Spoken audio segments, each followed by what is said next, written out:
మిత్రులందరికీ నమస్కారం. ఈరోజు మీకు చాలా చక్కని మనసున్న తల్లి, అద్భుతమైనటువంటి వాతావరణం మధ్య ఉన్నటువంటి దేవతని మీకు చూపించబోతున్నాను. వీర్ల గంగమ్మ తల్లి.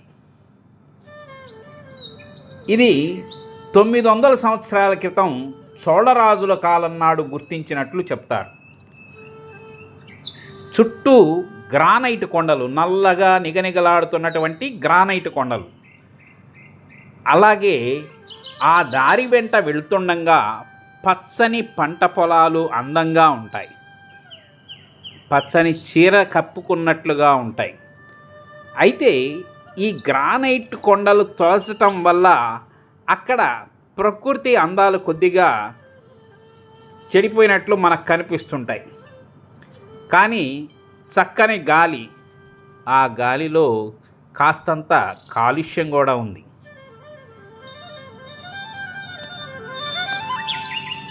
ఇది చోళరాజుల కాలం నాటిదని చెప్పినప్పటికీ దానికి సంబంధించినటువంటి శాసనాలైతే ఏవి లభ్యం కాలేదు.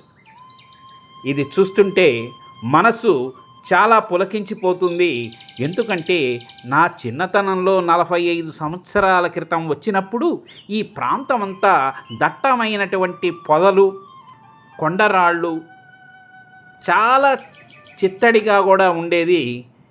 ఇక్కడ దాటుకుంటూ వచ్చి ఆ తల్లిని దర్శించుకోవటం జరిగింది. ఈరోజు అద్భుతంగా ఈ విధమైనటువంటి దర్శనం కలుగుతుంటే ఆనందంతో పరవశంగా ఉంది. అక్కడ గంగమ్మ తల్లి ప్యూరిఫై వాటర్ కూడా ఏర్పాటు చేశారు. ఆ కొండల మధ్యన, పచ్చని చెట్ల మధ్యన స్వామి శివపార్వతులు వారి కుమారులు వాహనాలతో ఉన్నారు. మీరు చూసినట్లయితే ఈ దేవాలయాన్ని ఒక కొండ చట్టుకి ఆనించి ఈ దేవాలయ నిర్మాణం జరిగింది. ఒకసారి చుట్టూ పరికిద్దాం. చూడండి, ఆ కొండ చర్య పడిగలాగా ముందుకి వాలినట్లు ఉంది. దానికి ఆనించి ఈ దేవాలయ నిర్మాణం చేశారు. ఇక్కడ గ్రానైట్ యజమానులంతా కూడా దీనికి ఆర్థిక సహకారం అందించారు. ఎందుకంటే చుట్టూ ఉన్న గ్రానైట్ కొండలన్నీ కూడా వారు తొలచి వ్యాపారం చేస్తున్నారు. ఈ తల్లి దయ కూడా వారిపై ఉందని వారు భావిస్తారు. లేకపోతే ఇక్కడ ప్రాంతాన్ని ఇంత శుభ్రపరిచి దేవాలయ నిర్మాణం మామూలు వారి వల్ల సాధ్యపడదు. 9వ శతాబ్దం నుండి 13వ శతాబ్దం వరకు దక్షిణ భారతదేశంలో శక్తివంతమైన సామ్రాజ్యంగా 1014 నుంచి 44 వరకు కూడా ఇక్కడ రాజేంద్ర చోళుడు ప్రాభవం బాగా ఉందని చరిత్రకారులు శాసనాల ద్వారా, లభ్యమైనటువంటి ఆధారాల ద్వారా తెలుస్తుంది. అట్లానే దేవాలయం చక్కగా కూడా అలంకరించబడి ఆహ్లాదకరంగా ఉంది.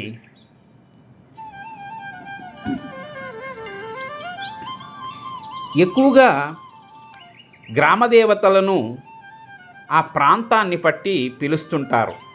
ఆంధ్రాలో అయితే గంగమ్మ, పోలేరమ్మ అని, తెలంగాణలో పోసమ్మ, మైసమ్మ అని, అదే రాయలసీమలో పెద్దమ్మ, పేరంటాళ్ళమ్మని, తమిళనాడులో మరియమ్మనని, కర్ణాటకలో ఎల్లమ్మ, దుర్గమ్మ అని పిలుస్తారు.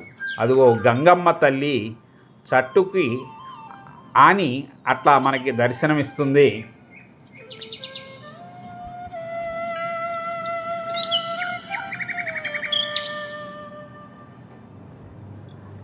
అదేనండి కొండ చట్టు. ఆ పైన పెయింట్ వేయబడ్డది. వారికి తెలియక చేసుంటారు. సహజత్వానికి దూరంగా ఉంది. ఆ నల్లగా మచ్చగా కనిపించిన దాని గురించి కూడా నేను ముందు చెప్తాను. చక్కగా గ్రానైట్ పరిచారు. తల్లి ప్రతిబింబం కూడా కనిపిస్తుంది అక్కడ. ఇక్కడ బాగా కొలుపులు, జాతరలు, వార్షికంగా కూడా ఉత్సవాలు జరుగుతాయి. అక్కడ ప్రత్యేకంగా పూజారి ఎవరు లేరండి. అక్కడ ఉన్నటువంటి పెద్ద గొల్లలు వారే ఈ కార్యక్రమాలు నిర్వహిస్తుంటారు. గతంలో అయితే ఇవి నాకు చూసిన గుర్తు లేదు, కానీ వారు పరివారం అయి ఉంటారు, తల్లి యొక్క పరివారం అయి ఉంటారు. గతంలో అయితే నేను వాటిని చూసి ఉండలేదు. వీటి గురించి పెద్దగా చరిత్ర అయితే లేదు. అమ్మవారి పరివార దేవతలు అక్కడ లభ్యమై ఉంటాయి.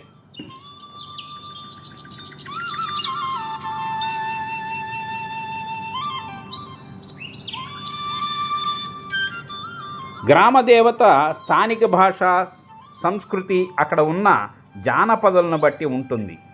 నగరాల అభివృద్ధితో గ్రామదేవతల గుడులు కొంతమేర మరుగున పడినప్పటికీ జాతరల సందర్భంలో ప్రజలు వలసలు వెళ్ళిన ఆ సమయాల్లో అక్కడికి వచ్చి ఆ జాతరలో పాల్గొని పూజలు నిర్వహిస్తూ ఉంటారు. ఈ దేవతలు మన సంస్కృతిలో ప్రజల భౌతిక, మానసిక రక్షణకు ప్రతీకులుగా నిలుస్తారు. అలా దంపతులు వచ్చి ఎవరికి వారుగా పూజించుకొని తల్లి యొక్క ఆశీర్వాదాలు తీసుకుంటారు. అలాగే నూతనంగా వివాహాలు జరిగిన వారు కూడా ఆ పసుపు బట్టల్లో ఆ తల్లి ఆశీర్వాదం తీసుకోవటం అక్కడ గ్రామీణ ప్రజలకు ఆనవాయితీగా ఉంది. గంగమ్మదేవి ప్రజలకు రక్షణ ఇచ్చే సమయంలో కోపంగా శత్రువులకి విరాట్ అవతారంగా దర్శనమిస్తుందని చెప్తారు. మనం కూడా దర్శనం చేసుకుందాం. గంగమ్మ తల్లి ప్రత్యేక గాథలు అనేవి జానపద విశ్వాసాలు,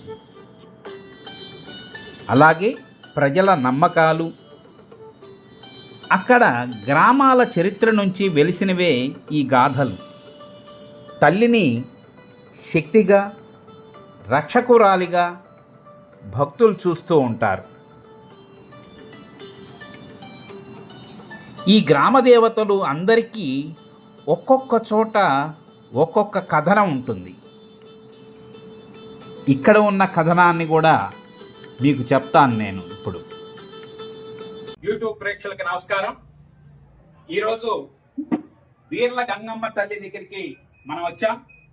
బాపట్ల జిల్లా అద్దంకి నియోజకవర్గం కొత్త మల్లాయపాలెం దగ్గర బల్లికొరవ మండలం నక్కబొక్కలపాడు పంచాయతీ. ఇక్కడ ఈ కొండల్లో వెలిసినటువంటి ఈ దేవత చోళరాజుల కాలం నుండే ఇక్కడ చరిత్ర మొదలైంది. దాదాపు 900 సంవత్సరాలుగా ఈ తల్లిని గుర్తించి ఇక్కడ ఉత్సవాలు నిర్వహిస్తున్నారు. ఇక్కడ ప్రత్యేకత ఏంటంటే అమ్మ ఈ కొండ చట్టులోనే వెలిసింది.